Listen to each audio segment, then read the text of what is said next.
Orlando Pirates were faced with a unique situation when they played against Golden Arrows. You see, when it comes to Mangoba Mngiti, he's a high risk, high reward kind of a coach, and he does not want to sit back, absorb the pressure, and hit you on a counter. No, no, no.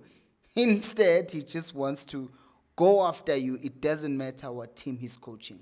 But Orlando Pirates were able to exploit one of these weaknesses. In fact, it was the reason why they ended up losing the game. So let's start by looking at how Arrows were looking to press Orlando Pirates. As you can already see, there is that 4-3-3 press with that central overload, making sure that there is no midfield progression. The issue with this, you can already see that Nemtajela is free with acres of space around him. And you also have Umoremi, who's here, and you have Usipombule, who's here, who are trying to just receive the ball between the lines. But obviously, Arrows were well aware of that. That is why when Moremi dropped to try and get the ball, he had someone pressing him and making sure that he couldn't turn freely with the ball. And they would end up winning the ball, or sometimes it would be a foul. Now, sometimes what you notice with this game is that it was free-flowing. There was a lot of up and down because Arrows were pressing, winning the ball back. They play. Pirates are pressing, winning the ball back. So it was a game that was enjoyable to really watch.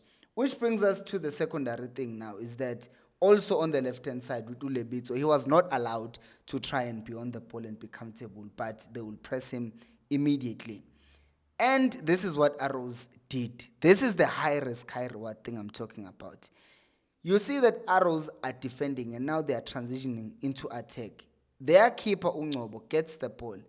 And look at this. There are two Arrows players up front, which means there are two players of Arrows who are always ready to attack Orlando Pirates, which also means there are 8 players of Arrows who are defending against 8 Orlando Pirates attackers. You see where the issue is here? Because most teams now, what they do, everyone defends, everyone attacks. But Arrows decided, now we're just going to leave 2 up front. And the aim of this is for him to basically pin back Ulebitso, because you see that Ulebitso usually does go forward, but in this game he was slightly ever so cautious because he knows that there's someone behind him, and this would create a 2v2 with the defenders.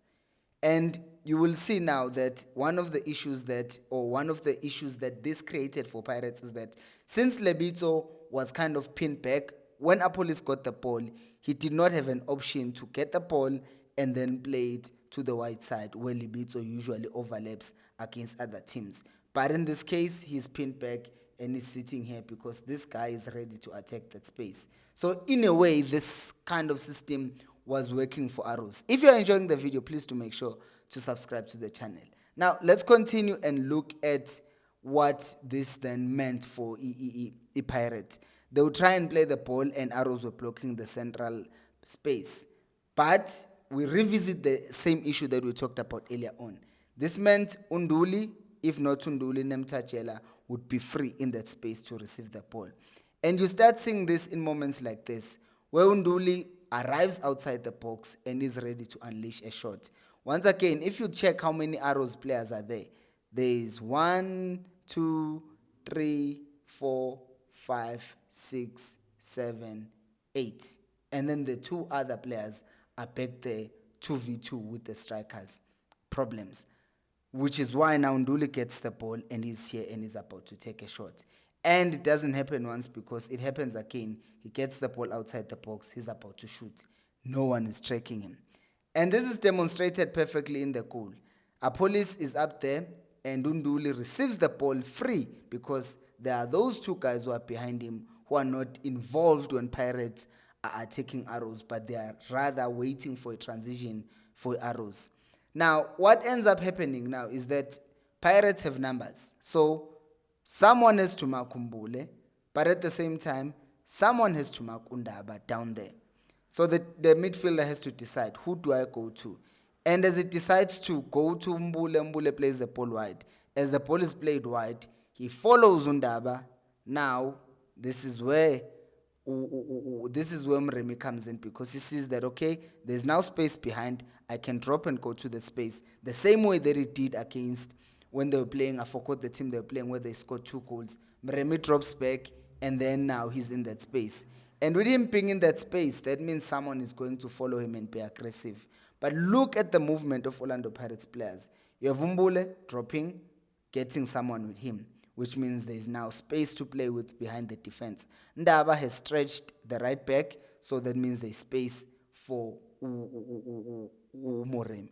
And then Moremi gets the ball. He can now turn and drive into that space, but in this case also has an option of passing the ball through. And then you know what happened after this.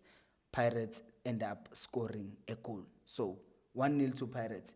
But to see that this thing, they did not learn golden arrows, because even in the second half, you see that Mbata now receives the ball in these kind of areas. I do not know why you would let Mbata receive in these kind of areas, because the guy, he can push the ball once or twice, take a shot, and then you're in trouble. Yet they let him get in these kind of areas.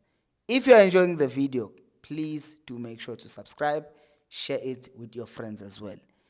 And then we continue with this, because apparently Pirates Arrows were not learning this. So what you see now is, you see when Arrows were scoring a goal, I like what Arrows did, or what they do. Their player here has the ball, but he realizes no pass is on, no need to force a forward pass. So he passes the ball back to the keeper who's comfortable on the ball, who then plays the ball, is rotating it to the other side, and now they play it down the line, and from that they play through. What happens after this? Siema just gets bullied, if we're being honest. He gets bullied off the ball, and then from here the ball is played into the box, and then the finish is just crazy. Honestly, to get a ball, just 10 inside the box, that composure, and then he scores.